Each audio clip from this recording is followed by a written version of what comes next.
8-year-old Maya Brennan touched the rusted gate, and the ground exploded beneath her feet.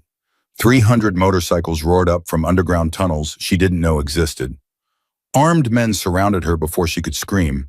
The biggest one, a giant with scars running down his face like battle maps, grabbed her shoulder with a hand the size of a dinner plate. "We've been waiting 8 years for you, little guardian." Maya had just inherited worthless land nobody wanted. The lawyer forgot to mention 2,000 Hell's Angels live beneath it, and they've been watching her since the day she was born. Where are you watching from today? Drop your city in the comments. I want to see how far this story travels. Subscribe now and stay until the end. Trust me, what happens to this girl will break your heart and rebuild it stronger than before. The key burned cold in Maya's palm, brass worn smooth by decades of hands that came before hers. Mr. Whitmore's sedan disappeared down the dirt road, kicking up dust like it was running from something. The lawyer hadn't even said goodbye. Just shoved that key into her hand and muttered 4 words that would echo in her mind for years. "Good luck, kid. You'll need it." Then he was gone. Maya stood alone at the gate, 8 years old, orphan, owner of 2,500 acres of absolutely nothing. The wind whispered through dead grass that came up to her chest. No birds sang, no insects buzzed, just silence so thick it felt like drowning in cotton. Her aunt's voice rang in her head, sharp as broken glass. "That crazy old man left you his garbage. Typical Brennan stubbornness. Dies without ever meeting you, but leaves you his problems." Aunt Claudia hadn't wanted to drive Maya out here. Too busy, she'd said. Too important. Uncle Trevor had smirked from his recliner and said nothing at all, which somehow felt worse than words. So they'd paid a lawyer to deliver their 8-year-old niece to her inheritance, like she was a package nobody wanted to sign for. Maya pushed open the gate. The hinges screamed. Metal on metal, decades of rust, protesting movement. The sound cut through that suffocating silence like a knife through flesh. Somewhere in the distance, something shifted, moved, watched. She walked forward. The grass whispered secrets she couldn't understand. Brown and dead, and reaching for her legs like fingers. The path ahead was barely visible, just 2 tire tracks that hadn't been used in months, maybe years.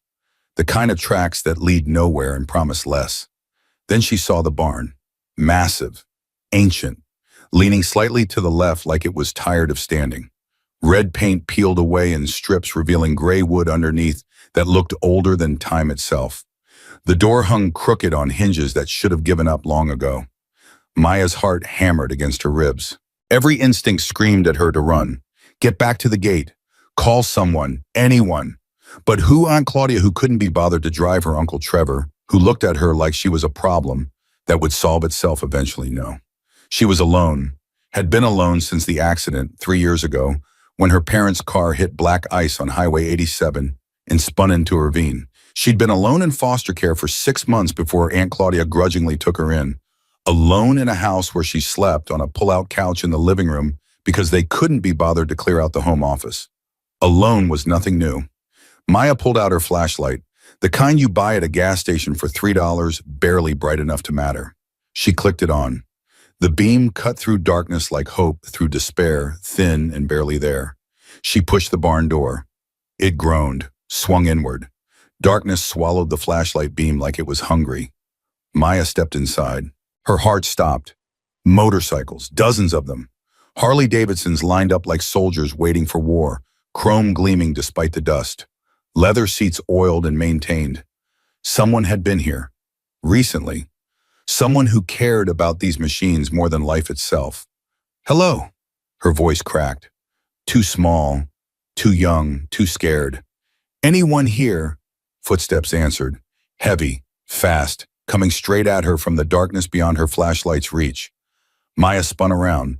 The beam caught leather, tattoos covering arms thick as tree trunks, a beard like gray steel wool, and eyes. God, those eyes. They'd seen things, done things, survived things that would break normal people into pieces. "Don't run, kid." The voice hit her like a truck, deep gravel and smoke, the kind of voice that had given orders in wars and prison yards. The kind of voice that didn't ask twice. Maya ran anyway. She made it 3 steps before a hand the size of a dinner plate caught her jacket collar and lifted her clean off the ground. Her feet kicked at empty air. The flashlight tumbled from her grip, clattering across concrete, its beams spinning wild patterns across the ceiling. I said, don't run. The giant turned her around like she weighed nothing, like she was made of paper and wishes instead of bone and fear. She could see him now. 6'5" at least, maybe taller. Shoulders broad enough to block out the world. A face that looked like it had been carved from granite and then used for target practice. Scars everywhere. A broken nose that had healed crooked. Gray beard hiding more scars underneath. But his eyes weren't cruel. They were ancient. Tired in a way that had nothing to do with sleep. You're fast, he said. Good, you'll need that. Maya kicked, screamed, swung her fists at his face like she was fighting for her life, because maybe she was.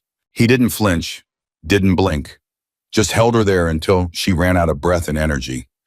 You done? She wasn't done, would never be done, but her arms hurt and her throat burned, and nothing she did made any difference at all. The giant set her down, didn't let go of her jacket, just eased her feet back to the ground like he was handling something fragile and precious. Name's Bishop. He released her collar. I knew your grandfather, knew your mama too, and I've been waiting 8 years to meet you, Maya Brennan. Maya stopped fighting. The world narrowed to a single point, a single word. How do you know my name?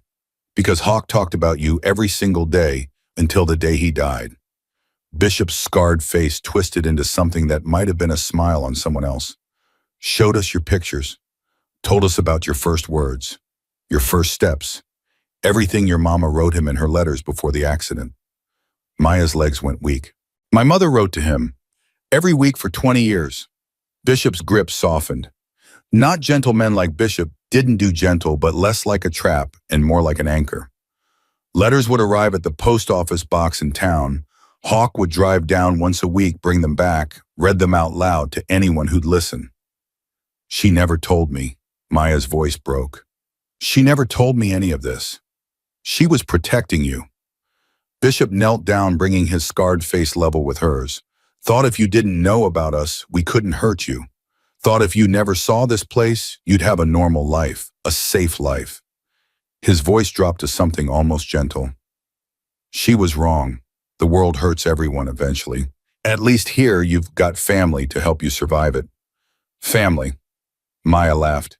It came out broken. Wrong. I don't have family.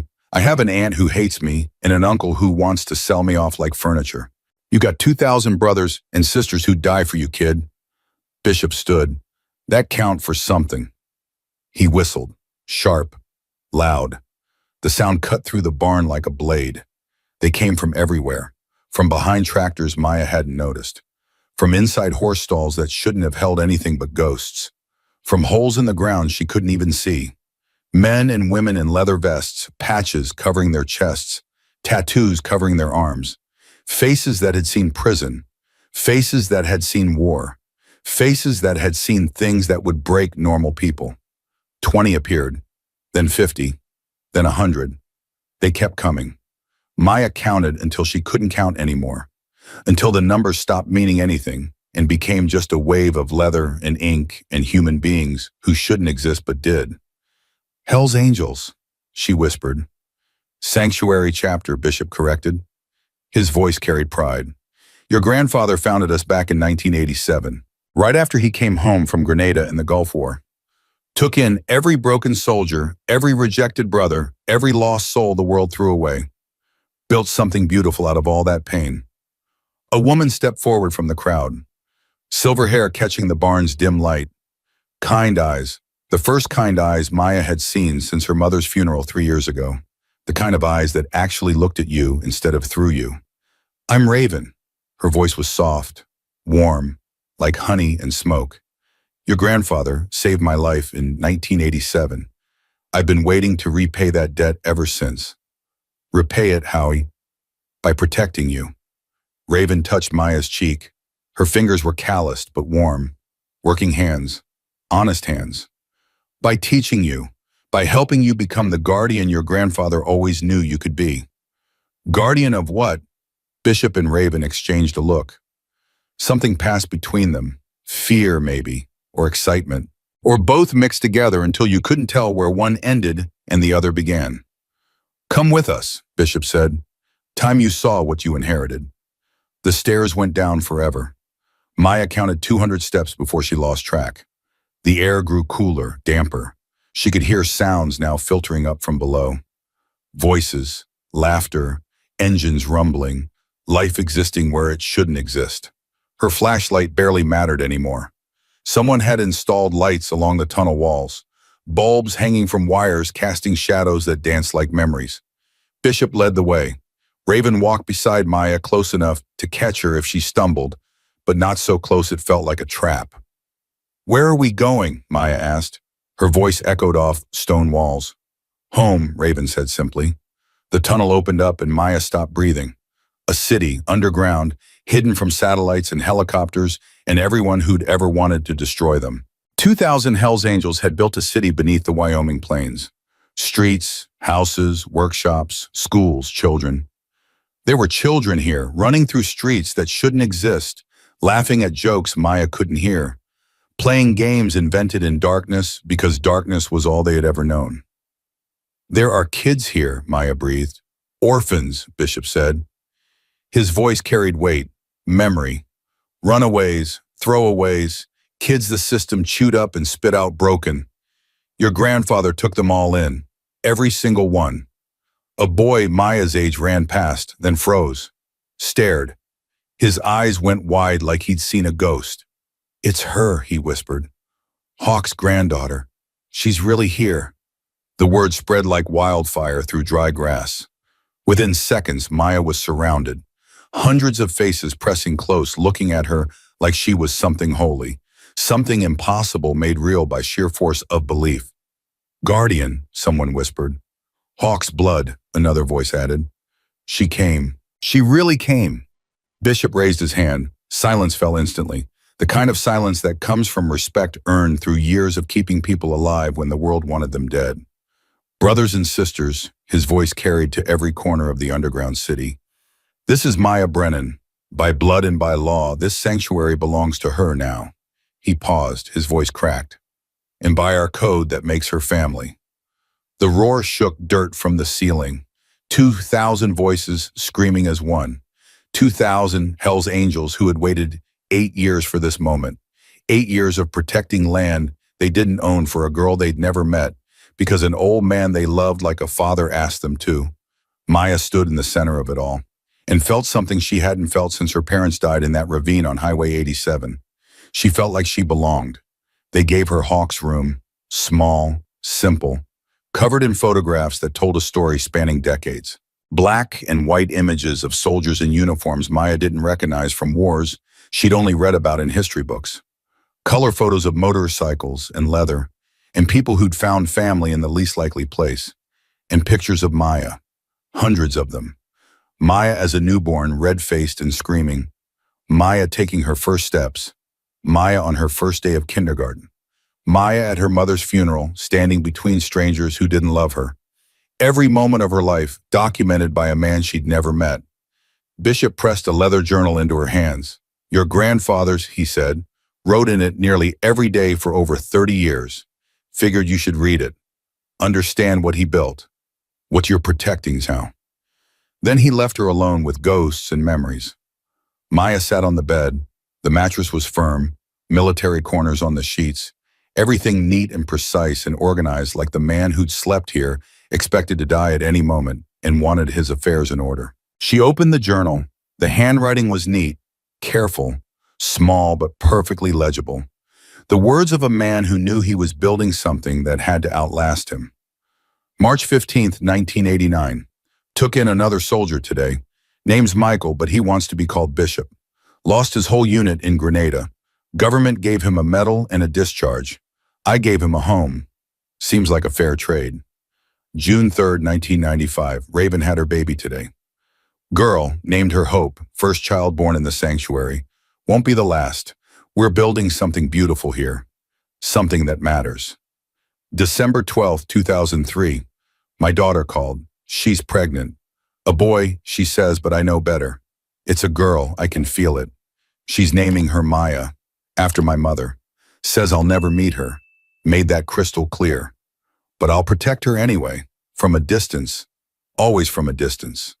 Maya's chest tightened. She flipped forward, years passing in careful script. Lives saved, children taken in. Family built from broken pieces. She turned to the last entry, dated 3 months ago. They're coming for us. The land is worth billions now. Lithium, rare earth minerals. Someone found out what's under our feet, and now they're coming to take it. Coming for everything we've built. But I've prepared. The lawyers have their instructions. The trust is unbreakable. And Maya, my granddaughter, the girl I've loved since before she was born, Maya will carry this forward. I'm sorry, sweetheart. I'm sorry for the burden I'm leaving you. But you're a Brennan, and Brennans don't break. We don't bend. We don't run. Blood protects blood. Always. A knock on the door made Maya jump. She closed the journal carefully. Raven entered. Her face was pale. Maya, we have a problem. What kind of problem? Your aunt and uncle are here. Raven's voice was tight. They brought federal agents, and they're demanding to see you. The monitor showed everything in crisp black and white. 3 black SUVs at the gate, men in suits with government badges clipped to their belts. Sheriff's deputies in tactical gear, hands resting on holstered weapons. And in the middle of it all, Aunt Claudia in her fake designer dress and Uncle Trevor in his too tight polo shirt. That's my niece in there. Aunt Claudia's voice cut through the speakers, shrill and performative. Those criminals kidnapped her. Ma'am, we need to verify the child's safety before we can... Verify what? Claudia shrieked. She's 8 years old. She's alone with a bunch of murdering bikers. Bishop stood beside Maya, his massive arms crossed, expression carved from stone. She's good, he said, almost admiring. Almost sounds like she cares. She doesn't. Maya's voice was flat, empty. She never has. I'm just a problem she got stuck with. I know, kid. We've been watching her too. On the monitor, Uncle Trevor was talking to a man in an expensive suit. Not a federal agent, something else. Corporate lawyer, maybe. They kept pointing at maps, gesturing at the empty land above them like they were dividing up treasure that didn't belong to them. Titan Mining. Raven's voice was grim. She'd appeared beside Maya like a ghost. They discovered lithium deposits under this property 6 months ago, worth over $2 billion. Let me guess, Maya said. Her mind was already working, connecting pieces. My aunt and uncle want to sell. Already signed papers. Raven pulled up documents on another screen. They get $500,000 as a finder's fee. The company gets the land. All they need is you declared unfit to manage your inheritance. And then they become my guardians. Maya's voice was colder than an 8-year-old's should be, with full control of everything my grandfather built. Smart kid, Bishop's tone carried approval, just like Hawk said you'd be. On the monitor, Uncle Trevor started walking toward the main barn, toward the entrance to their hidden world. His stride was confident, entitled, the walk of a man who thought he'd already won. Maya's pulse quickened. Every instinct screamed at her to hide, to let the adults handle this like adults were supposed to handle things. But the adults in her life had failed her. Every single one.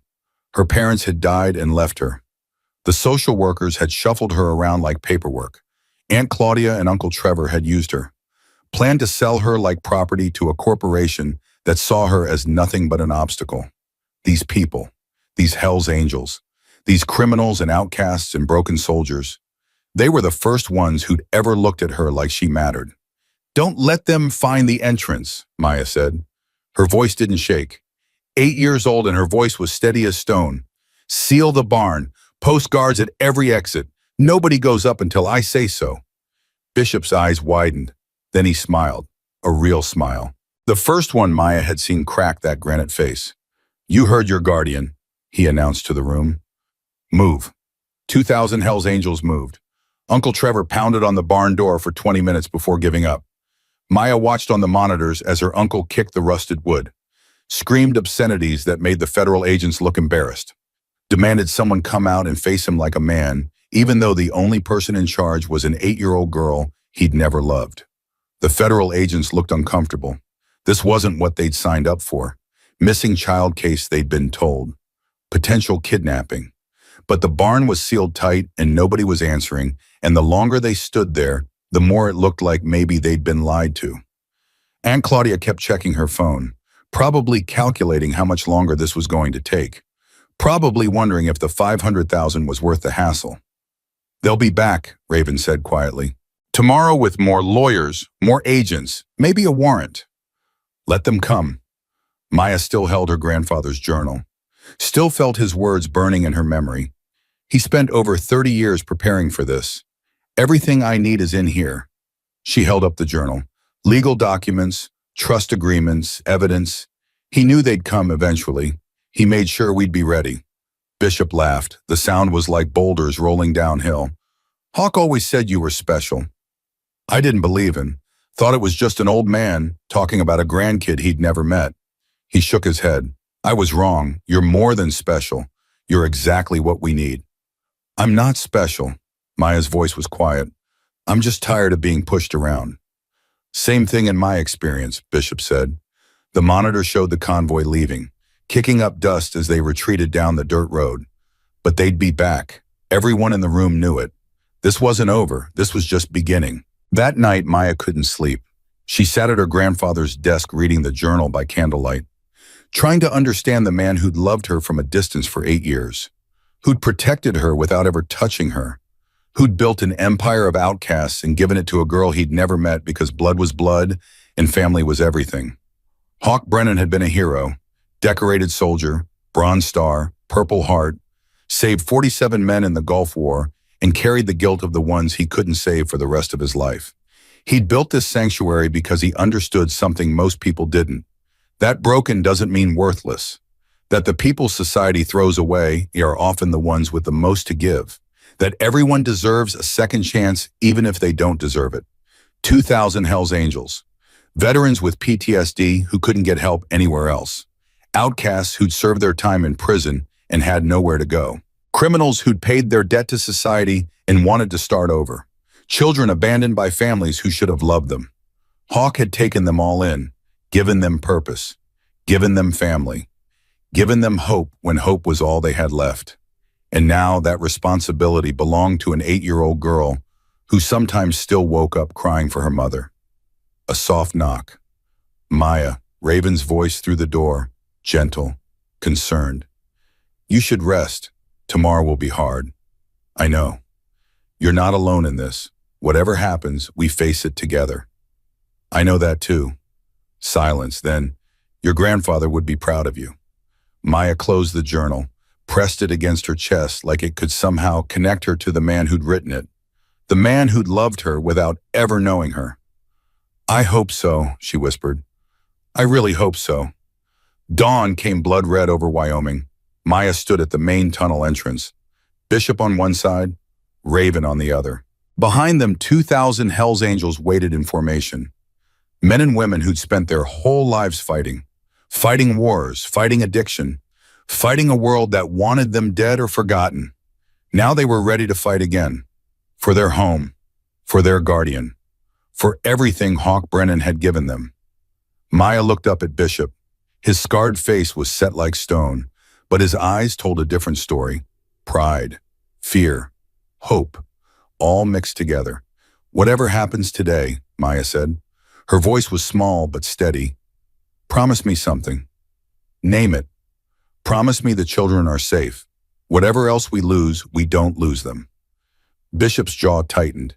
His massive hands curled into fists that could break bones and had probably in lives lived before this moment. "On my life, little guardian." His voice was rough, raw. "On my life and everyone else's down here. We don't lose them. Not one, not ever." The monitors flickered. New vehicles approaching. More than yesterday. News vans now. Helicopters in the distance. The world had found them. After over 30 years in the shadows, the Hells Angels Sanctuary was about to become the biggest story in America. And at the center of it all stood Maya Brennan, 8 years old, scared out of her mind, and absolutely refusing to run. Her grandfather's voice echoed in her memory, words from a journal entry written years before she was born. "Courage isn't the absence of fear.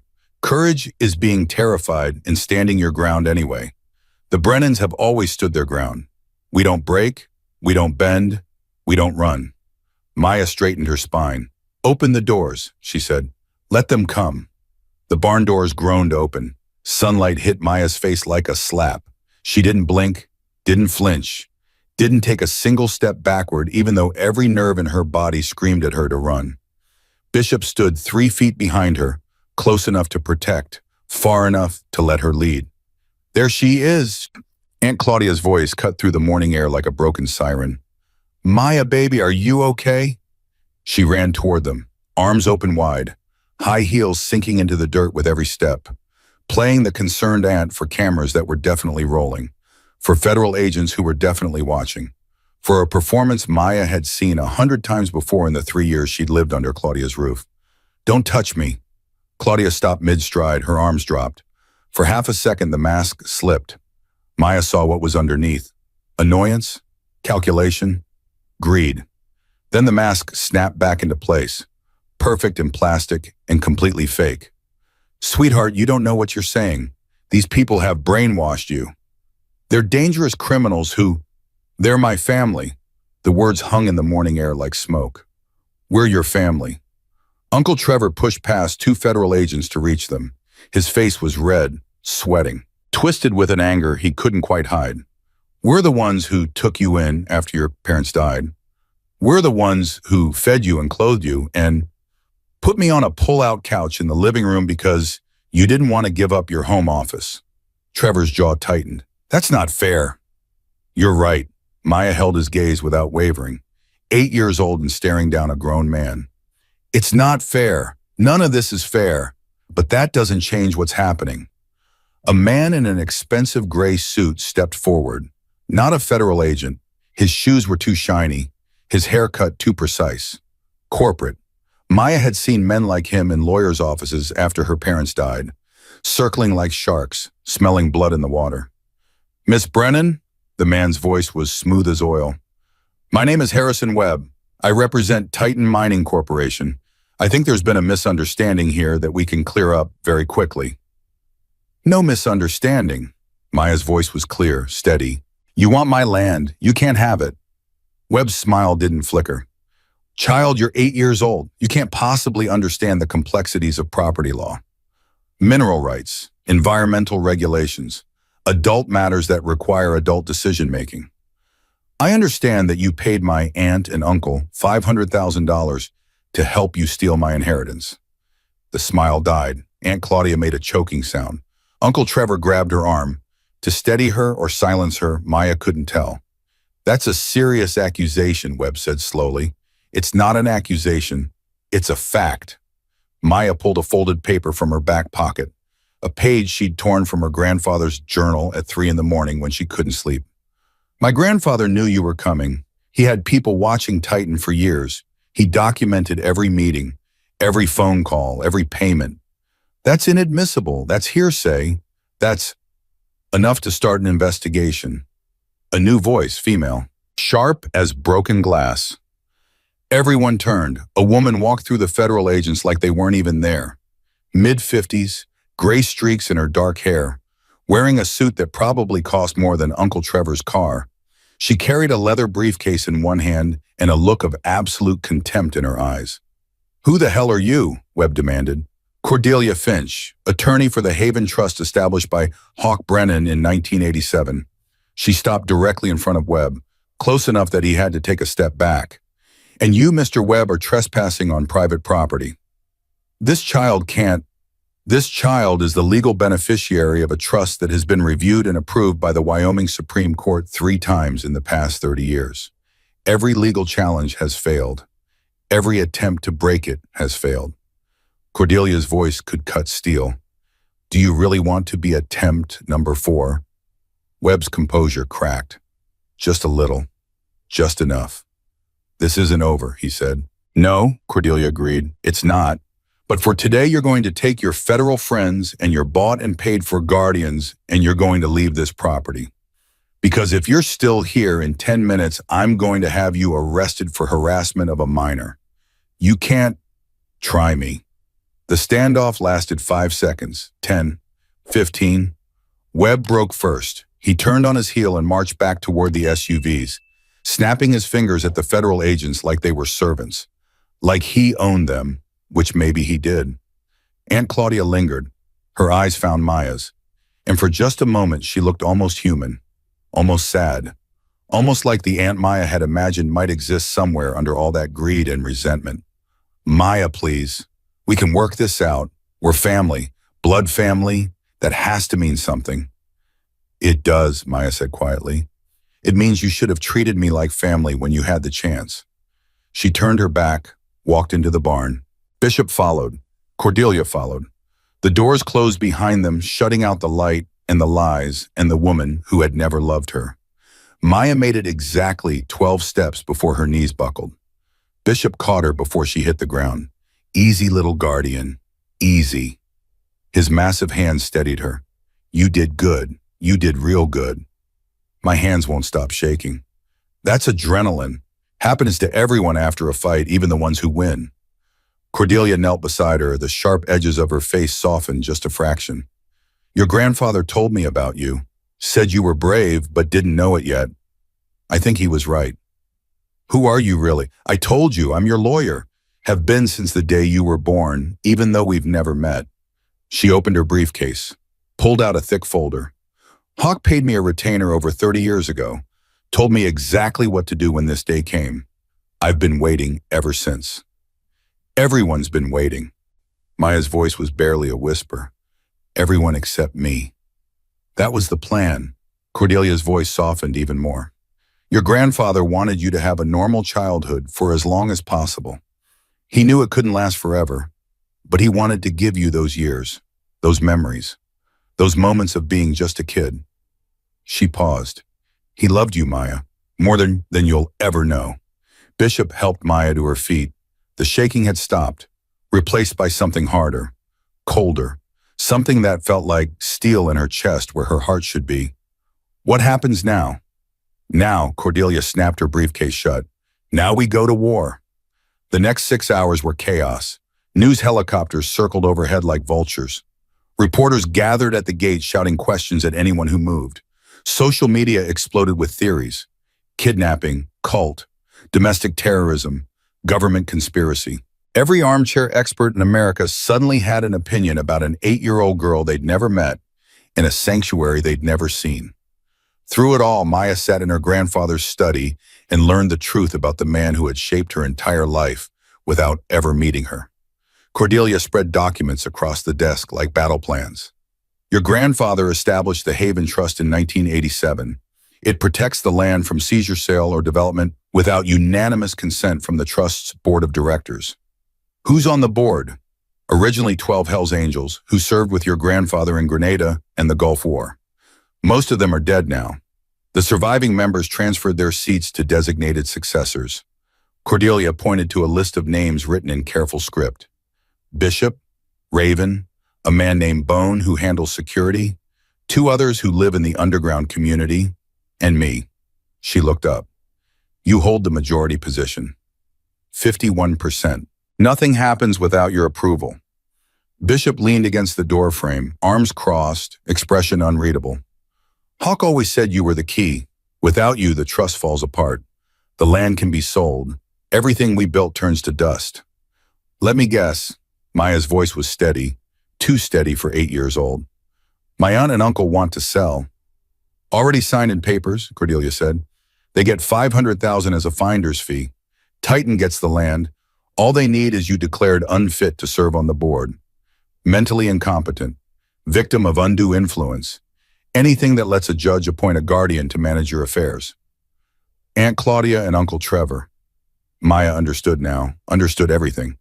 Who have already signed preliminary agreements with Titan. They get the finder's fee plus 2% of all mineral extraction profits for the next 50 years. She did the math in her head. $2 billion in lithium. 2% over 50 years. And they'd make millions, tens of millions, maybe more. And all they had to do was prove an 8-year-old girl was crazy. They're going to try Maya. Cordelia's expression hardened. They're going to bring in psychologists, child welfare experts, anyone who will testify that an 8-year-old surrounded by Hell's Angels is in an unsafe environment. They're going to paint these people as monsters and you as their victim. But I'm not. I know that. You know that. But a judge in Cheyenne who's never met any of you, all he'll see is the patches on their vests and the tattoos on their arms. All he'll see, criminals and a little girl who should be in school not running a billion-dollar trust. Maya looked at Bishop. The big man's face was stone, but his eyes told a different story. Fear, not for himself. Men like Bishop had stopped being afraid for themselves years ago. Fear for the sanctuary, for the children, for everything Hawk had built. What do we need to win? Cordelia almost smiled. We need to prove that this sanctuary is a legitimate organization with a track record of helping people. We need character witnesses. The more respectable, the better. And we need to show that you're not a victim here. You're a leader. I'm 8.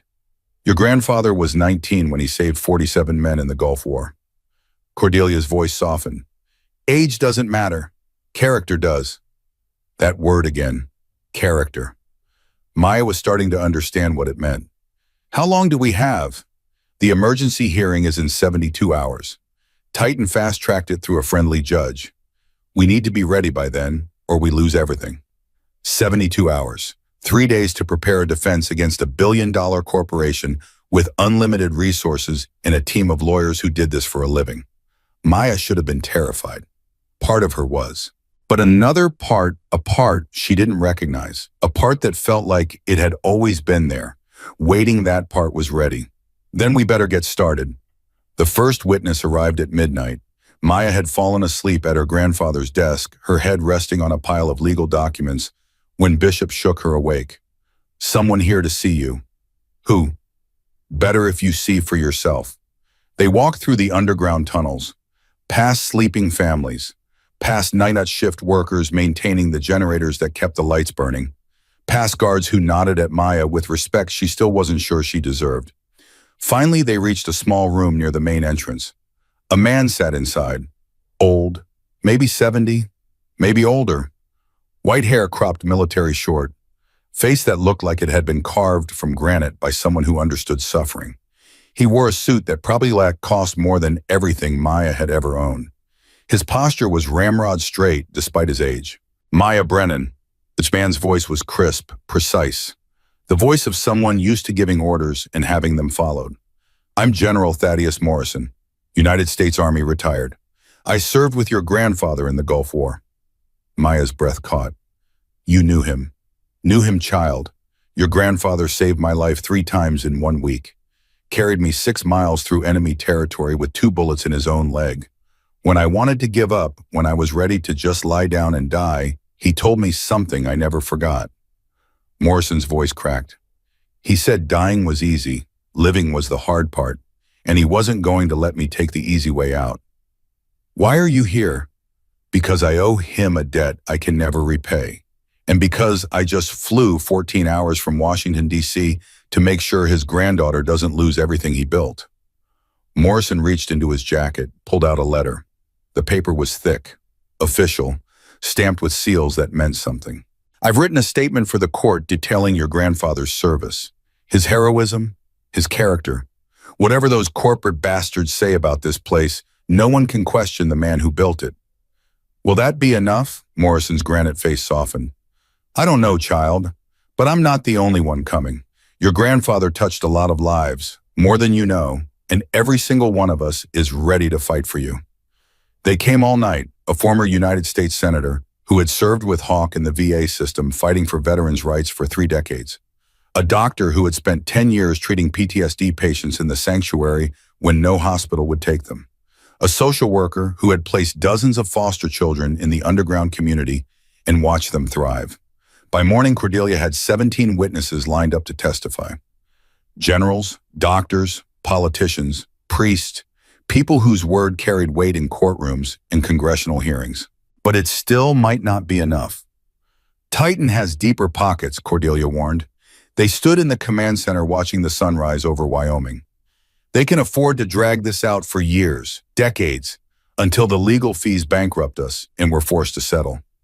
Then we need something else. Maya paced the small room. Her mind was racing, connecting dots, seeing patterns. Something they can't fight with money. Like what? I don't know yet. She stopped at the bookshelf. Her eyes scanned titles she couldn't read in the dim light. But my grandfather knew this day would come. He planned for everything else. He must have planned for this too. Bishop shifted in the doorway. There's one more place we haven't looked. Where? The vault under the main house. Hawks sealed it up 5 years ago. Said nobody should open it until you were ready. Why didn't you tell me before? Because I didn't think you were ready. Bishop shook his head slowly. But after watching you face down those corporate sharks yesterday, after seeing you stand your ground when grown men would have run, I was wrong. You're more ready than anyone I've ever met. The vault was hidden behind a false wall in the ranch house basement. Maya had walked past it a dozen times without noticing. The door looked like regular wood paneling until Bishop pressed a hidden switch and it swung inward, revealing a steel door with a combination lock. What's the combination? Your birthday, month, day, year. Maya's fingers found the dial. Click, click, click. The sound echoed in the small space. The door swung open. Inside was a room about the size of a closet. Metal shelves lined the walls. No treasure, no gold, no stacks of cash like in the movies. Just files, hundreds of them, boxes and folders and binders stuffed with papers that smelled like dust and secrets. And in the center of it all, a single envelope with one word written on the front in her grandfather's handwriting. Maya. She picked it up, her chest tightened. This was it. Whatever her grandfather had been planning for 8 years, whatever secret weapon he had been preparing. It was in this envelope. Maya opened it. Inside was a letter and a flash drive. She read the letter first. Maya, if you're rereading this, the wolves have come for our home. I'm sorry I couldn't be there to protect you myself, but I've given you everything you need to win this fight. The files in this vault contain over 30 years of documentation. Every child we've rescued, every veteran we've rehabilitated, every family we've rebuilt. Birth certificates, adoption papers, employment records, medical histories, legal proof that this sanctuary has saved thousands of lives. But that's not the important thing. The flash drive contains something else, something I spent 20 years gathering. Evidence of every crime Titan Mining has committed across 6 continents. Bribery, environmental destruction, indigenous displacement, worker exploitation, things that would destroy them if they ever became public. I never wanted to use it. Blackmail goes against everything I believe in. But I kept it anyway, just in case, because protecting this family matters more than my principles. The question is, what do you believe in? You can use this evidence to destroy them, or you can use it to negotiate, or you can lock it away and never look at it again. The choice is yours. Whatever you decide, know this.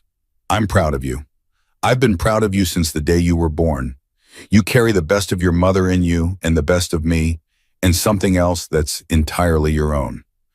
You're going to change the world, Maya. I've always known it. I love you, granddaughter. Forever yours, Hawk. Maya read the letter twice. Then she looked at the flash drive in her hand.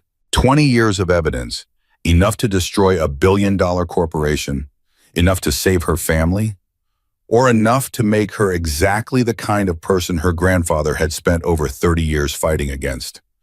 What does it say? Bishop asked from the doorway. Maya met his eyes. He gave me a choice. She held up the flash drive. I'm going to make the right one. Cordelia stared at the flash drive like it was a live grenade. Do you understand what you're giving me? Yes. If we use this, Titan goes down. Not just the lawsuit, their entire company. Stock prices crash. Executives go to prison. Thousands of people lose their jobs. I know.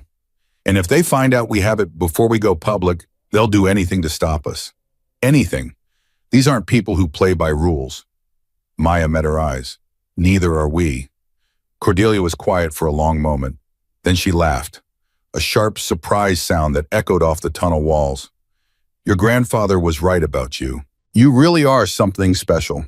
I'm not special. I'm just tired of losing. That's the same thing, kid. That's exactly the same thing. She pocketed the flash drive and gathered her files. I need to make some calls. Journalists, federal prosecutors, people who've been waiting for a chance to take Titan down for years. If we're going to do this, we need to do it right. No mistakes. No mercy. No mercy, Maya repeated. Cordelia paused at the door. You know, when your grandfather first told me about you, I thought he was crazy. Leaving all this to a child. It seemed impossible. Irresponsible even. She shook her head. But now I understand. He wasn't just leaving you a ranch or a trust fund or a community of bikers. He was leaving you a choice. And you made the right one. How do you know it's the right one? Because it's the hard one. The easy thing would have been to take the money, sell the land, walk away and forget any of this ever happened. You chose to fight instead. Cordelia smiled, a real smile, the first one Maya had seen on her face. That's how I know. The next morning, everything changed. Maya woke to the sound of Bishop pounding on her door. Get up, now, we have a problem. She was dressed and in the command center in under 2 minutes. The room was packed. Bishop, Raven, Cordelia, Bone, a dozen other senior angels, all staring at monitors showing the main gate. What's happening? Bishop pointed at the screen. There were at least 50 vehicles outside now, not just SUVs and news vans, tanks, actual military vehicles with mounted weapons and soldiers in body armor. National Guard, Bishop growled. Governor called them in 2 hours ago, says we're a domestic terrorist threat. That's insane, we haven't done anything. Doesn't matter. Titan got to the governor, probably bought him years ago. They're trying to force a confrontation. If they can get footage of Hell's Angels shooting at American soldiers, they can paint us as the villains no matter what evidence we have. Cordelia was already on her phone, barking orders at someone on the other end. So what do we do? Maya's voice was smaller than she wanted it to be. Everyone looked at her. 2,000 people. 2,000 Hell's Angels who had survived wars and prisons and everything life could throw at them. And they were all looking at an 8-year-old girl, waiting for her to tell them what to do. How many soldiers are out there? 300, maybe more. Bishop's voice was flat, emotionless, plus the federal agents from yesterday, plus private security Titan flew in overnight. And we have 2,000 brothers and sisters ready to fight, his massive hands clenched into fists. Ready to die for this land, but if we fire first, we lose. Everything we've built, everyone we've protected, it all goes away. And if we don't fire, Maya already knew the answer, could see it in their faces. They come in, they take the children, they arrest everyone with a record. They tear this place apart looking for evidence of crimes that don't exist. Bishop's voice was bitter. Either way, we lose. Maya closed her eyes. Her grandfather's voice echoed in her memory. Not words from the journal this time. Something older. Something her mother had told her once late at night when Maya couldn't sleep and the nightmares were too real. Your grandfather always said the best victories are the ones where nobody has to fight at all. Nobody has to fight at all. Maya opened her eyes. Get me a camera. Bishop blinked. What? A camera and something to stream live to the internet. Right now. Kid, what are you? Trust me. Bishop hesitated. Then he nodded. Bone. Get her a camera. 10 minutes later, Maya stood at the main gate, alone. Behind her, the barn doors were closed. The angels were hidden. You'd never know 2,000 people lived here unless you knew where to look. In front of her, 300 National Guard soldiers stood in formation, their weapons ready, their faces hidden behind helmets and visors. Young men and women who'd signed up to protect their country and somehow ended up pointing guns at an 8-year-old girl. News helicopters circled overhead. Cameras from every major network were broadcasting live to millions of viewers. Maya held a small camera in her hand, connected to a laptop, streaming directly to every social media platform the tech-savvy angels could access. She pressed record. My name is Maya Brennan. I'm 8 years old. 3 days ago, I inherited this ranch from my grandfather, Hawk Brennan. Some of you might have heard of him. He was a war hero, a Bronze Star recipient, a man who spent over 30 years helping veterans and orphans that nobody else would help. She paused, breathed, kept going. Right now, there are 300 soldiers pointing guns at me. Not because I've done anything wrong, not because anyone here has done anything wrong, but because a company called Titan Mining wants to take this land and dig up the lithium underneath it, and they're willing to destroy anyone who gets in their way. On the monitors back in the command center, Maya couldn't see them, but she knew everyone was watching. The live viewer count was climbing. 10,000, 50,000, 200,000. I'm not a terrorist. I'm not a criminal. I'm a kid who lost her parents and found a family in a place the rest of the world forgot about. The people behind me aren't monsters. They're veterans with PTSD who couldn't get help anywhere else. They're children who grew up in foster homes where nobody wanted them. They're human beings who made mistakes and paid for them and just wanted a second chance. 500,000 viewers, 1 million. Titan wants you to be afraid of us. They want you to think we're dangerous. They're spending millions of dollars on lawyers and lobbyists and probably soldiers to make sure you never hear our side of the story. She held up the flash drive. This contains evidence of crimes Titan Mining has committed all over the world. Bribery, pollution, exploitation, things that would destroy them if people knew the truth. My grandfather gathered this evidence for 20 years, hoping he'd never have to use it. 2 million viewers, 3 million. I'm not going to use it to threaten them. I'm not going to use it to blackmail them. I'm going to give it away right now to every journalist, every prosecutor, every person who wants to know what Titan really is. She looked directly into the camera. My grandfather taught me that you don't fight evil by becoming evil. You fight it by telling the truth and hoping there are enough good people left in the world to care. 4 million viewers. So here's the truth. We're not dangerous. We're scared. We're outnumbered. And we just want to be left alone to live our lives and help people who need helping. Maya lowered the camera slightly. That's all I have to say. Whatever happens next is up to you. She ended the stream. For a long moment, nothing happened. The soldiers held their positions. The helicopters kept circling. The whole world seemed to hold its breath. Then a single soldier in the front row lowered his weapon. Then another. Then another. Within 5 minutes, the entire National Guard formation had stood down. And Maya Brennan, 8 years old, orphan guardian of 2,000 Hells Angels, walked back through the gate. Her eyes were wet, but her spine was straight. The video went viral before Maya made it back to the command center. 20 million views in the first hour, 50 million by noon. By dinner, every news network in America was leading with the story of an 8-year-old girl who had stood down the National Guard with nothing but a camera and the truth. Titan stock dropped 40% overnight. The governor announced an internal review of his decision to deploy troops. And from every corner of America, people started calling. Journalists wanting interviews. Politicians offering support. Ordinary citizens asking how they could help. But Maya didn't care about any of that right now. She sat at her grandfather's desk, not crying this time, just thinking, processing, understanding for the first time what her grandfather had been trying to teach her.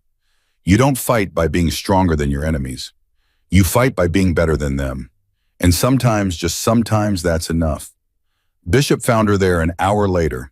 The big man didn't say anything at first, just stood in the doorway, his scarred face unreadable. You know, he finally said, your grandfather always told me you'd surprise us. I never believed him. Thought it was just an old man's wishful thinking. He paused. I was wrong. I didn't do anything special. You stood alone in front of 300 guns and told the truth. In my experience, that's the most special thing anyone can do. Maya looked up at him. It's not over. Titan won't give up. They'll find another way. Probably. Bishop crossed the room, sat down heavily in the chair across from Maya. But that's tomorrow's problem. Today we won. Today you saved 2,000 people who had nowhere else to go. Today your grandfather's legacy survives. For how long? For as long as you're willing to fight for it. Bishop leaned forward, his ancient eyes meeting Maya's. That's the secret little guardian. The fight never ends. The enemies just change. But as long as you keep getting up, as long as you keep standing between the wolves and the people who can't protect themselves, you win, even when it doesn't feel like it. Maya nodded slowly, understanding settling over her like a blanket. Get some rest, Bishop said, standing. Tomorrow the real work begins. The call came at 3 in the morning on a Thursday. Maya was still awake reviewing the witness list Cordelia had prepared when Bishop burst through her door without knocking. We have a situation. What kind? The kind that can't wait. His face was carved from granite, but his eyes held something Maya had never seen there before. Fear. They rushed to the command center. The room was packed, every senior angel present, all staring at a single phone lying on the table. "What's going on?" Raven stepped forward. Her face was pale. "It's your Uncle Trevor. He's in the hospital." "What happened?" "Car accident, 2 hours ago." Raven's voice was tight. "Lost control on the highway outside Cheyenne." Maya felt something cold settle in her stomach. "Is he okay?" "He'll live, but Amaya, there's more." Silence stretched through the room. "Your Aunt Claudia was in the car with him." The world narrowed to a single point. Was "she's dead, sweetheart." Raven's voice broke. Her brake lines were cut, professionally. Whoever did this knew exactly what they were doing. Maya's breath came short. Aunt Claudia. Greedy, selfish, willing to sell Maya out for money. But she hadn't deserved to die. Nobody deserved to die like that. "Titan," she whispered. "That's what we think." Bishop's voice was flat, controlled, but Maya could see the tension in his massive shoulders. "Your aunt knew too much. The bribes, the secret meetings, the whole conspiracy. With her dead, there's no one left who can directly connect Titan to the corruption." "What about Uncle Trevor?" "Barely survived. He's in the hospital refusing to talk to anyone. But he sent a message through one of our contacts." "What message?" Bishop's eyes met hers. 3 words. "They're cleaning house." The room went cold. Maya thought about everything that had happened. The federal agents, the National Guard, the lawyers and judges and corporate sharks. All of it orchestrated by people who saw human beings as obstacles to be removed. "He needs protection." Everyone stared at her. "What?" Bishop asked. "Uncle Trevor. Bring him here. Give him protection." "Kid, this man tried to destroy us. He helped Titan. He was ready to have you locked up in a mental institution for the rest of your life. And now Titan is trying to kill him." Maya's voice was steady, "which means he knows things they don't want anyone to know." She stood. "My grandfather built this place for people who needed help. He didn't ask if they deserved it. He just helped them. This is different." "No, it's not." Maya's eyes were cold as winter. "Bring him here." "That's an order." Silence stretched through the room. Every angel present looked at Bishop, waiting. Finally, the big man nodded. "You heard your guardian? Get it done." Bodies moved. Orders were shouted. Within minutes, a team was heading out to retrieve Trevor from the hospital. Raven appeared at Maya's side. "That took courage." "He's family. He betrayed me, I know, but that doesn't mean I have to betray him back." Uncle Trevor arrived at the sanctuary just as the sun was rising. He looked like a different person. Gone was the arrogant, sweating man who demanded Maya's inheritance. In his place was a hollow shell, bandaged and broken and terrified beyond reason. They brought him to Maya's study. Bishop stood guard at the door. Raven waited in the corner. Trevor couldn't meet Maya's eyes. "They killed her," he whispered. "They just cut the brakes and let her die." "I know." She was going to testify, getting cold feet about the whole thing. Said the money wasn't worth going to prison. Trevor's voice cracked. "I told her to keep her mouth shut. Told her we were in too deep to back out now." Then he broke down, sobbing. A grown man reduced to tears in front of the niece he'd spent 3 years treating like garbage. Maya felt nothing. Not satisfaction, not pity, just the cold clarity of someone who had grown up too fast in too few days. "Tell me everything." Trevor talked for 2 hours. He told them about the meetings with Webb, the payments routed through shell companies, the promises of millions if they could just get Maya declared unfit. He told them about the other people Titan had bought. Judges, politicians, reporters, a network of corruption stretching across 6 states. And he told them about something else, something that made everyone in the room go very, very quiet. "There's another heir," Trevor said, "another person with a claim to the land, someone Hawk had that nobody knows about." Maya's heart stopped. "What? Before your mother, before the sanctuary, Hawk had a son. Gave him up for adoption when he came back from the Gulf War. Said he wasn't fit to be a father yet." Trevor wiped his eyes. "Titan found him. They've been working on him for months. If they can't get the land through you, they'll try to get it through him. Who is he? Where is he? I don't know. They never told me, but they said he was close. Said he'd been watching the whole thing unfold. Maya looked at Bishop. The big man's face was stone, but his eyes burned with something dangerous. Find him, Maya said. Find him before Titan does. The hearing was in 4 hours. The courtroom was different this time. Same wooden walls, same hard benches, but the energy had shifted. Judge Blackwood sat where the corrupt judge had sat before resigning in disgrace. Her face was open, attentive, clearly determined to give both sides a fair hearing. Titan's new lawyers were polished and confident, but they kept glancing at the gallery where General Morrison sat in full uniform, his medals catching the light. And there was someone else. A man Maya had never seen before. Mid-30s, dark hair, eyes that looked familiar in a way Maya couldn't quite place. He sat alone in the back row, watching everything with an intensity that made Maya's skin prickle. "Who is that?" she whispered to Cordelia. The lawyer followed her gaze. Her face went pale. "I don't know, but I have a feeling we're about to find out." Judge Blackwood called the court to order. Opening statements were made. Evidence was presented. Witness after witness testified to the sanctuary's good work, its legal standing, its benefit to the community. General Morrison's testimony brought tears to hardened faces. The senator's words carried weight that money couldn't buy. The doctor's evidence of lives saved was irrefutable. Then Titan called their final witness. The man from the back row walked to the stand with the confidence of someone who knew exactly what he was doing. Took the oath, sat down. "Please state your name for the record." Titan's lawyer smiled. The man's voice was quiet but clear.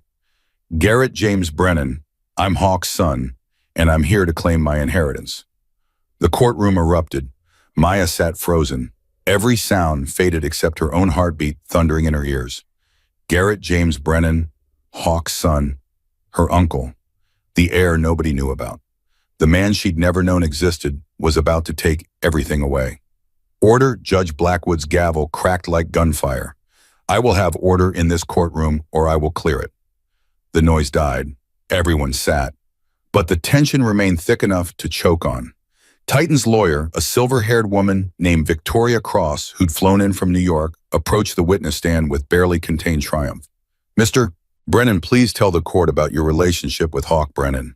"I never had one." Garrett's voice was flat, empty. "He gave me up for adoption 3 days after I was born. I didn't know he existed until 6 months ago." "And how did you discover his existence?" "Representatives from Titan Mining contacted me. They'd been researching the Brennan family line and found my birth records." Cordelia shot to her feet. "Objection! This testimony is clearly the result of—" "Ms. Finch, you'll have your chance to cross-examine." Judge Blackwood's voice was firm but fair. "Let's hear the witness out." Cordelia sat. Her jaw was tight enough to crack teeth. Cross continued. "Mr. Brennan, what did Titan's representatives tell you?" "They told me I had a father I'd never met. A father who'd built something called the Haven Trust. A father who died 3 months ago and left everything to an 8-year-old granddaughter I'd never heard of." Garrett's eyes found Maya's across the courtroom. "They told me I'd been cheated out of my inheritance by a man who abandoned me before I could walk." Objection. Characterization. Sustained. Mr. Brennan, please stick to facts. Garrett nodded slowly. "The facts are simple, Your Honor. I'm Hawk's firstborn son. Under Wyoming inheritance law, I should have been included in any trust established by my biological father. I wasn't. I'm here to correct that oversight." "And what are you asking for?" "My fair share, 50% of all trust assets, including the land." The courtroom buzzed. Titan's lawyers exchanged satisfied glances. This was their play. If they couldn't take the land through corruption, they'd take it through blood. And there was nothing Maya could do to stop it.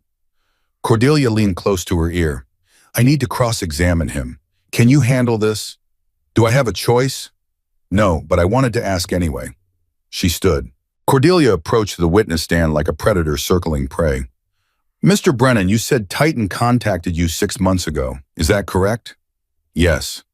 "And in those 6 months, did you make any attempt to contact the sanctuary directly, to meet your niece, to learn about your father from the people who knew him?" Garrett's jaw tightened. "No."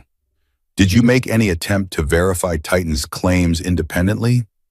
I didn't see the need. They had documentation. Documentation they provided. Did you seek your own legal counsel before agreeing to testify today? Titan's lawyers have been advising me. So $1 billion corporation that wants to seize this land has been advising you on how to help them seize it. Cordelia let the words hang in the air. Did they mention they've been accused of bribery, corruption, possible involvement in a recent homicide? Objection. Cross was on her feet, inflammatory and unsubstantiated. Withdrawn. Cordelia didn't miss a beat. Mr. Brennan, did Titan offer you any compensation for your testimony today? Silence. Mr. Brennan, more silence. I'll remind you that you're under oath. Garrett's face contorted. The mask was slipping. Maya could see something underneath. Not the confident air demanding justice. Something more complicated, something wounded. They offered to cover my legal expenses. Nothing else. Cordelia waited. 3 seconds. My friend.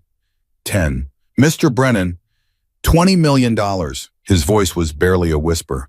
They offered me $20 million. The courtroom erupted again. Even Judge Blackwood looked shocked. 20 million, Cordelia repeated slowly, to help them steal land from an 8-year-old orphan whose parents died 3 years ago. She turned to face the gallery. And yet you claim you're here seeking justice. I am seeking justice. Garrett's voice cracked. The dam broke. I spent over 30 years not knowing who I was, not knowing why I was abandoned, not knowing if my father ever thought about me even once. His eyes glistened with tears. Do you have any idea what that's like? To know your own father chose strangers over you. The question hit Maya like a punch to the chest, because she did know. She knew exactly what it was like. Your Honor, Maya's voice surprised everyone, including herself. I'd like to address the witness. Judge Blackwood frowned. This is highly irregular young lady. So is everything else about this case. A murmur rippled through the courtroom. Judge Blackwood considered for a moment, then nodded slowly. I'll allow it. Briefly. Maya walked toward the witness stand. Her legs felt steady now. Her heart had stopped racing. She knew what she had to do. She stood directly in front of the man who shared her blood. I didn't know about you, she said quietly. Until a few days ago, I didn't know you existed. And I'm sorry for that. I'm sorry our grandfather didn't tell me. I'm sorry he didn't tell anyone. Garrett's expression flickered. Surprise, maybe? Or confusion. But I know something about being abandoned too. Maya's voice was steady. My parents died when I was 5. My aunt and uncle took me in, but they never wanted me. They never loved me. They just waited for a chance to profit from me. That's not the same thing. No, it's not, but it's close enough that I understand how you feel. Maya reached into her pocket, pulled out a photograph. Worn and creased from years of handling, she'd found it in her grandfather's desk that morning, hidden in a drawer he kept locked. He never forgot you. Garrett took the photograph. His hands shook slightly. It showed a young woman holding a baby. The woman was smiling, but her eyes were sad. On the back, in faded handwriting, Garrett Jr. and his mother. Day 3, I'm so sorry, son. Garrett stared at the photograph. His mask crumbled completely. Tears streamed down his face. He never came for me, he whispered. He knew where I was. He could have found me, but he never came. No, he didn't. Maya felt her own eyes burning, and I can't explain why. I can't justify it. All I can tell you is that he regretted it every day, until the day he died.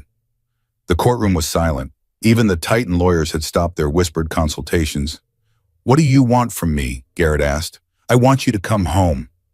Maya's voice was clear, strong. Come to the sanctuary. Meet the people our grandfather helped. See what he built, and then decide what you want to do. She held out her hand. You're my uncle. That makes you family. And in our family, we don't abandon each other. Your Honor, this is absurd. Cross stepped forward, her face flushed with anger. The witness is here to testify, not to receive therapy from a child. Ms. Cross, you will be silent. Judge Blackwood's voice cut like a blade. The witness will answer the question. Garrett looked at the photograph, then at Titan's lawyers, then at Maya. They promised me answers, he said slowly. They promised me justice. They promised me everything I'd been denied my whole life. They lied, Maya said simply. That's what they do. They find people who are hurting and they use that hurt to get what they want. And you're different, Ed? I don't know. I'm 8 years old. I don't know anything about corporations or lawsuits or inheritance law. Maya's voice was steady. But I know that our grandfather loved you. I know that he would want you to be part of this family. And I know that I don't want to fight you. I want to know you. Garrett closed his eyes. The entire courtroom held its breath. Ms. Cross, his voice was quiet but firm, I'm withdrawing my testimony. You can't do that. We have a contract. Sue me. He stood, still clutching the photograph. I'm done being your weapon against a child. He walked down from the witness stand, past the shocked lawyers, past the buzzing gallery, until he stood directly in front of Maya. I don't know if I can forgive our grandfather, he said quietly. I don't know if I can forgive any of this, but I'd like to try. Maya took his hand. That's all I'm asking. The courtroom doors burst open. Everyone turned. A man strode down the center aisle, late 60s, military bearing, wearing a dress uniform so decorated with medals it caught every light in the room. Behind him, 6 federal agents in dark suits. Who the hell is this? Judge Blackwood demanded. Senator Marcus Hayes, Your Honor. The man's voice carried authority that made even the judge sit up straighter. Chairman of the Armed Services Committee, and I'm here to present evidence of federal crimes. He walked straight to the bench, placed a folder in front of Judge Blackwood. This morning, the Department of Justice opened a criminal investigation into Titan Mining Corporation for bribery, corruption, and conspiracy to commit murder. We have evidence linking Titan executives to the death of Claudia Brennan 3 days ago. We have recordings of payments made to state officials to deploy military force against civilians. And we have testimony from witnesses Titan tried to silence. Senator Hayes turned to face the gallery. Titan Mining has systematically corrupted our justice system to steal land from American citizens. This case is being referred to federal prosecutors. Every official who took their money will be investigated. Every judge they bought will be removed. He looked directly at the Titan lawyers. Your clients are going to prison. Victoria Cross stood. Her face had gone white. Your Honor, we had no knowledge of. Save it for your own trial, counselor. Judge Blackwood's voice was ice. This court finds that the Haven Trust is legally valid, that Maya Brennan is its rightful beneficiary, and that any future challenges to this trust will be dismissed with prejudice. She banged her gavel. We're adjourned. Federal agents, please escort Titan's legal team out of my courtroom. The courtroom erupted into chaos, but Maya didn't hear any of it. She stood next to Garrett, still holding his hand, and watched as everything her grandfather had feared, everything he'd prepared for, finally came to an end. They'd won. The hearing ended. The reporters swarmed. Senator Hayes gave a press conference on the courthouse steps that would be replayed on every news network for days. But Maya barely registered any of it. She sat in the back of an SUV as Bishop drove them toward the ranch. Garrett beside her, both of them silent and exhausted and uncertain what came next. I should warn you, Maya said finally, the sanctuary isn't what you expect. An underground city of 2,000 Hells Angels. Garrett managed a small smile. I've seen the news coverage. The news coverage is wrong about almost everything. I figured. Garrett looked out the window at the Wyoming landscape rolling past.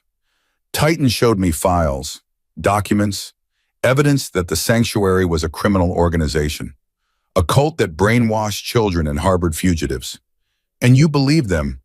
I wanted to believe them. His voice cracked. It was easier than believing my father had abandoned me to help strangers instead of his own son. Maya was quiet for a moment. My mom did the same thing, spent her whole life keeping me away from this place because she thought it was the only way to keep me safe.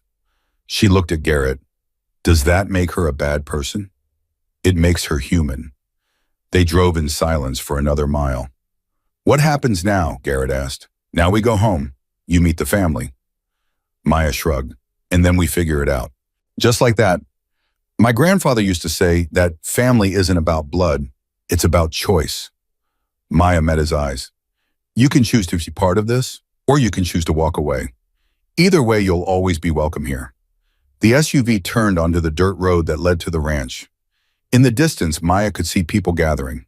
Hundreds of them. Thousands. Spilling out from the barns and bunkers and hidden shelters, forming a crowd along the fence line. "What is that?" Garrett asked. "That," Maya said quietly, "is your family." The welcome was overwhelming. 2,000 Hells Angels lined the road, their faces a mixture of curiosity and wariness, and something that might have been hope. They'd heard about the courtroom confrontation. They'd watched it live on the news. They knew the man walking beside Maya had come within inches of destroying everything they'd built. But they also knew he'd changed his mind, that he'd chosen family over money, that he'd walked away from $20 million because an 8-year-old girl had shown him a photograph. Raven met them at the gate. Garrett James Brennan. Her voice was soft but steady.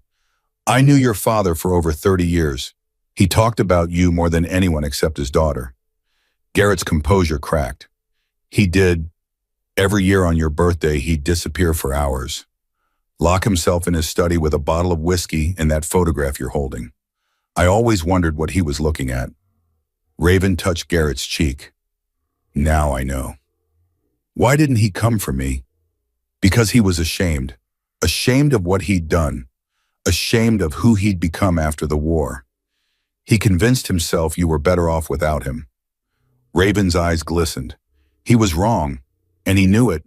But by the time he worked up the courage to find you, you'd built a life, a family, a career. He didn't want to destroy all that by showing up as the ghost of a past you'd never known. So he just watched from a distance. He tracked your accomplishments, your graduations, your promotions. He kept a scrapbook in his desk, newspaper clippings, photographs, anything he could find. Raven smiled through her tears. He was proud of you, Garrett.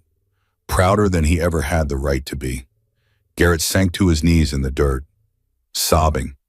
Over 30 years of pain and confusion pouring out of him in waves. Raven knelt beside him, holding him the way she'd held countless broken people over the years. Maya watched. This was what her grandfather had built. Not just buildings and tunnels and legal trusts, but a place where people could fall apart and be put back together. A place where pain was acknowledged instead of hidden. And now it was her responsibility to keep it going. 3 weeks passed. Garrett stayed at the sanctuary, learning the history he'd been denied. He met veterans who'd served with his father. He read journals and letters. He visited the graves of angels who died protecting the community. Slowly, painfully, he began to heal. Maya watched her uncle transform. The bitter, wounded man from the courtroom gradually gave way to someone softer. Someone who laughed at Bishop's terrible jokes and helped Raven in the kitchen and spent hours playing with the children. "He's going to be okay," Raven said one evening. "You think so?" "I know so. I've seen it happen 100 times. People come here broken. They leave whole." She smiled. "Your grandfather had a gift for finding the light in people's darkness. Looks like you inherited it." Maya wasn't sure about that. Every decision still felt too big, too important, too likely to hurt someone if she got it wrong. But the people around her didn't seem to notice her uncertainty. They looked at her like she had answers. Maybe that was enough. "We need to talk about the future." Cordelia appeared beside them. Always working, always planning. "The legal threats are handled, but there are other challenges. The sanctuary can't stay hidden forever." "What do you suggest?" "Legitimacy. We register as a nonprofit. Apply for veteran support grants. Partner with established charities. Make ourselves visible and connected. Make attacking us impossible." "Won't that put us at risk?" "Different kind of risk. Right now we're vulnerable because nobody knows we exist. If we go public, we become vulnerable because everyone knows.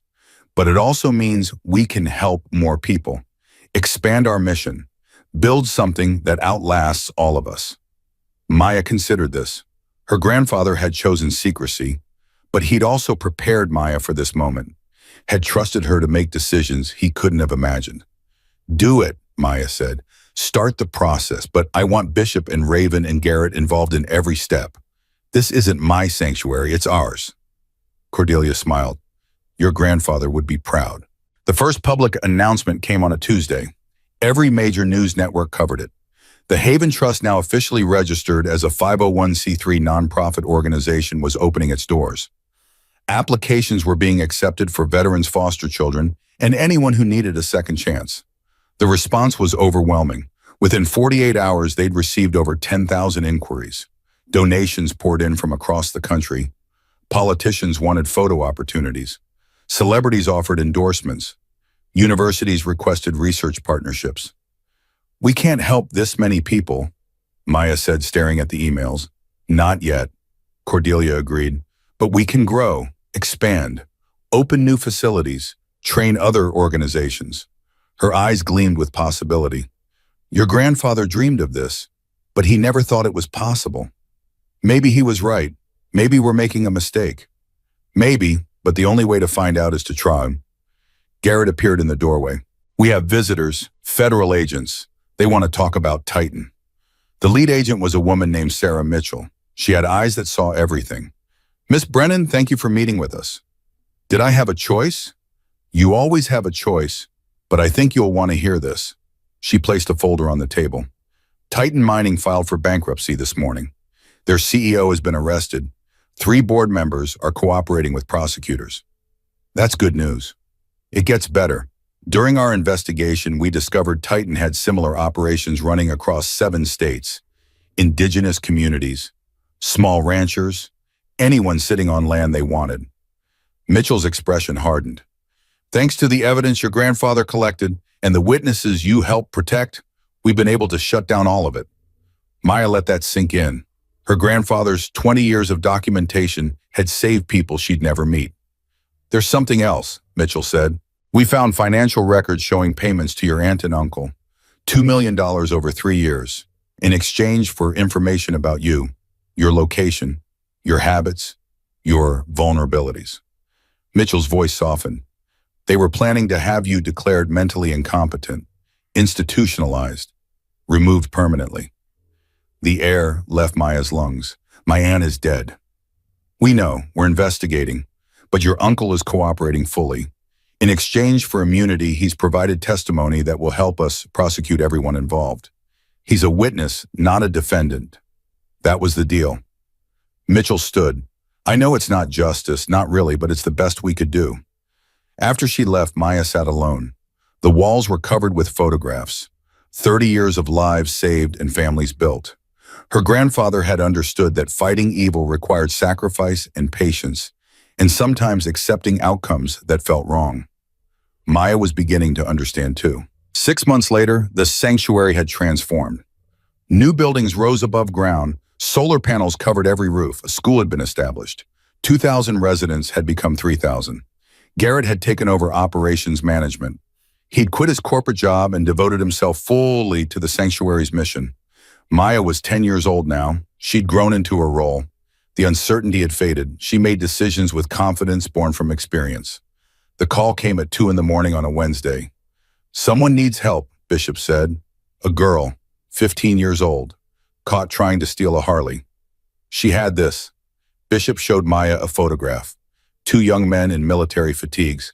Danny and Hawk Grenada, 1980, brothers forever. "Who is she?" "Her name is Sloan, Danny Mitchell's niece, Senator's cousin." Bishop's voice was heavy. "Danny died in a VA hospital 2 years ago. PTSD from the Gulf War. Sloan's been bouncing between foster homes. Last one kicked her out 3 months ago." "Bring her here." Sloan arrived at dawn, 15 years old, thin, hair tangled, eyes holding wounded defiance Maya recognized from Garrett's eyes months ago. She stood in the doorway, arms crossed, ready to fight. "So you're the famous kid guardian? What are you, like 12, 10, almost 11? "Great, a baby running a biker gang." "It's not a gang, it's a family." Sloan laughed, harsh, bitter. "I've heard that before. Every foster home says the same thing. They're all liars." "I'm not lying. Prove it." Maya looked at her, looked past the anger and fear, looked at the girl underneath who was terrified of hoping. "I can't prove it with words, only with time, but give us a chance, one chance. If you hate it here, you can go, no questions asked." Just like that. Just like that. Sloan studied her, eyes sharp, suspicious. "Why, Pauline?" "Because my grandfather built this place for people like you. People who got hurt by systems that were supposed to help them." Maya's voice was quiet. "You don't have to trust me, But you deserve a chance to rest, even if it's just for one night. Something flickered in Sloane's eyes. One night, and then I decide. One night became 1 week. Sloane didn't trust anyone, ate alone, slept with her door locked. But she stayed. Maya gave her space, made sure she had food and clothes and a room of her own. The breakthrough came 3 weeks later. Maya was in the workshop watching Wrench rebuild a Harley engine. Sloane appeared in the doorway. She watched Wrench work with the same intensity she watched everything. "You want to learn?" Wrench's voice was gruff, but not unkind. Sloane hesitated. "I don't know anything about engines." "Neither did I when I started. Only way to learn is to start." Wrench looked at her. His face was scarred, but his eyes were patient. "What do I do?" Wrench handed her a wrench. "Hold this. Watch what I do. Ask questions." Sloane took the wrench. Her hands shook slightly, but she gripped it tight. Maya watched from the doorway. This was the moment she'd been waiting for. The moment when Sloane stopped running and started building. 6 months later, Sloane had transformed. She spent every spare moment in the workshop. She had a gift for it, an intuitive understanding that surprised everyone. Within weeks, she was diagnosing problems. Within months, she was teaching younger kids. "She's special," Wrench told Maya, "could run this whole operation someday." That evening, Maya found Sloane on the roof, staring at stars. She climbed up, sat beside her. "You're not going to tell me to go to bed? Would you listen?" "Probably not." "Then what's the point?" They sat in silence. "My uncle used to talk about this place," Sloane said finally, "in his letters. He called it the only home that didn't hurt him." "What happened to him?" "The Gulf War, PTSD, decades of nightmares, a government that pretended he didn't exist." Sloane's voice was bitter but sad. "He tried to get better, but the system kept failing him." "I'm sorry. It's not your fault." Sloane turned to Maya. "But it makes me wonder, if this place existed, why didn't my uncle come here? Maybe he didn't know how. Maybe he was protecting you. Maybe he was too proud." Maya paused. "My mom did the same thing.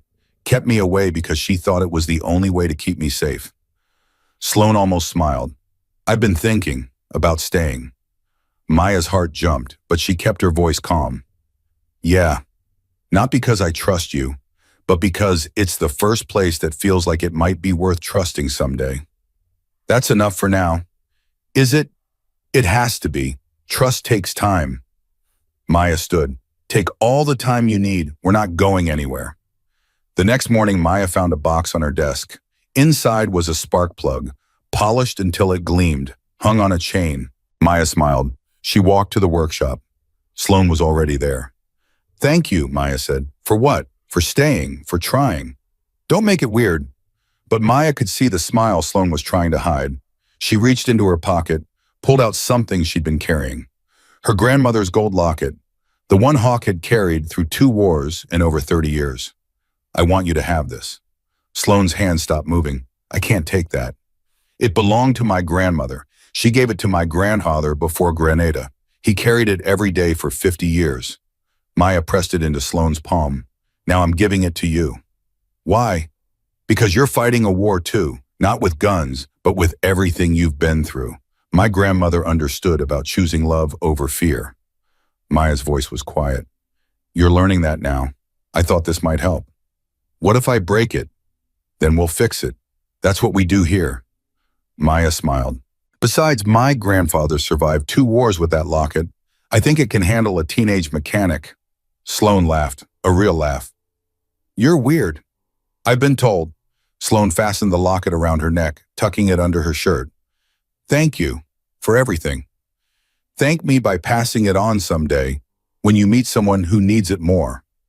"How will I know?" "You'll know. When the time comes, you'll know." 2 years passed. The sanctuary continued to grow. New facilities opened in 3 states. Veterans programs expanded. Youth mentorship initiatives flourished. Maya was 12 now. She'd grown into a role with wisdom earned through trial and fire. Garrett ran operations. Sloane taught mechanics. Bishop and Raven watched over everything. A reporter from the New York Times requested a feature story. Jennifer Walsh spent 2 weeks at the sanctuary. Full access, interviews with everyone, observing programs, asking thoughtful and uncomfortable questions. Maya gave her complete access, no restrictions, no handlers. On her last day, Jennifer requested a final interview. You've built something remarkable here, a community that takes in people society has given up on. It shouldn't work, but it does. Why do you think that is? Maya thought about it. Because we don't pretend we're perfect. We don't promise everything will be okay. We just promise they won't face their problems alone. Is that enough? For some people, it's everything. Maya met her eyes. I was alone for 3 years after my parents died. Then I came here and found 2,000 people who chose to be my family, who wanted me, who were willing to fight for me. That's powerful. It's not my story, it's everyone's story here. They were alone and then they weren't. They were lost. And then they found home. Maya paused. That's what my grandfather understood. He didn't build buildings or programs. He built a place where people could stop being alone. Jennifer closed her notebook. Off the record, I've covered a lot of organizations. Most care more about their image than their mission. She stood, extended her hand. This place is different. You're different, and the world needs to know. The article published 6 weeks later, 12,000 words covering everything, the history, the mission, the challenges, the successes. It didn't shy away from difficulties, but presented them honestly. The response was overwhelming. $100,000 in donations in 1 week. Applications tripled. Politicians wanted meetings. Universities requested partnerships. But what mattered most to Maya was a letter that arrived on a Tuesday morning. Handwritten. No return address. Dear Maya, I saw the article. I read every word 3 times. And I wanted you to know you saved my life. I'm a veteran, Gulf War II tours. I came home broken. For years I thought about ending it, actually made plans. Then I read your story, about an 8-year-old standing before 300 soldiers. And I thought if she can do that, maybe I can survive one more day. I'm not ready to come to your sanctuary yet, maybe never. But knowing it exists, knowing people like you are fighting for people like me, that's enough to keep me going. Thank you for not giving up. Thank you for showing me hope is still possible. A fellow survivor. Maya read the letter 5 times. Then she understood what her grandfather had been trying to build all along. Not a ranch, not a trust, not an organization, a lighthouse, a beacon in the darkness. A promise that no matter how lost you were, there was always somewhere to go. Hawk Brennan had spent over 30 years building that lighthouse. And now at 12 years old, Maya was its keeper. The 5th anniversary celebration was the biggest yet. 15,000 people gathered on the Wyoming plains. Veterans, foster children grown up, Hell's Angels from across the country. Maya stood on the main stage. Bishop was there, Raven beside him, Garrett in the front row. Sloan stood off to the side, her jacket covered in patches, the golden locket glinting at her throat. You going to say something? Bishop asked. Same thing I always say. The truth. Maya stepped up to the microphone. 5 years ago, I was an 8-year-old orphan who inherited a ranch from a grandfather I'd never met. I didn't know anything about running a sanctuary or leading a community. I was just a scared kid who didn't know where she belonged. She paused. Today I'm 13 years old. I still make mistakes. I still wake up some mornings wondering if I'm the right person for this. Her voice strengthened. But I've learned something. Family isn't about blood. It's about choice. Every person in this sanctuary is family because they chose to be, because they showed up, because they stayed. Her eyes found Sloan. My grandfather believed everyone deserves a second chance. As many chances as it takes. He believed broken doesn't mean worthless. That the world is better when we take care of each other. Maya pulled out her grandfather's journal. This journal holds over 30 years of my grandfather's work. I'm going to keep writing in it because the work doesn't stop. As long as there are people who need help, we'll be here. She closed the journal. 5 years ago, I didn't know what family meant.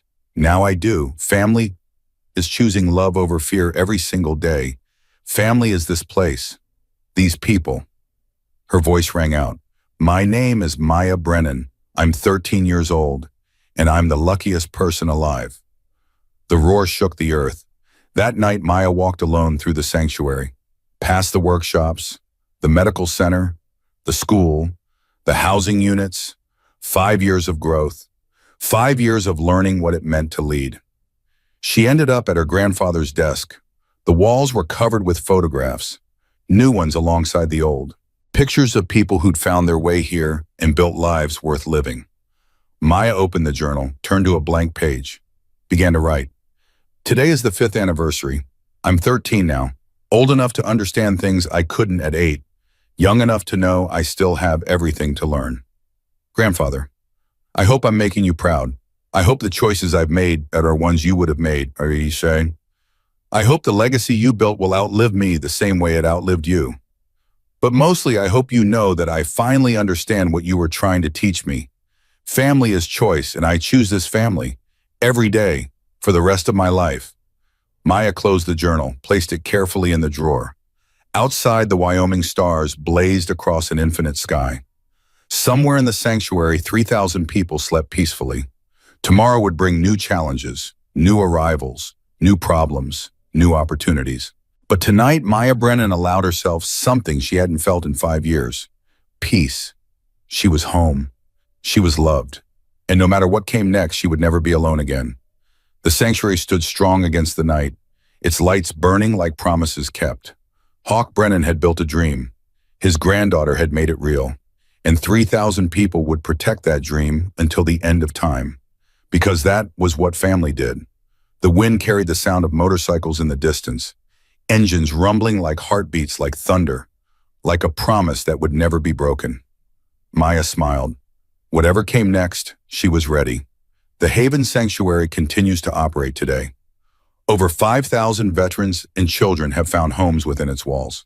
Hawk Brennan's legacy lives on through every life saved, every family built, and every promise kept.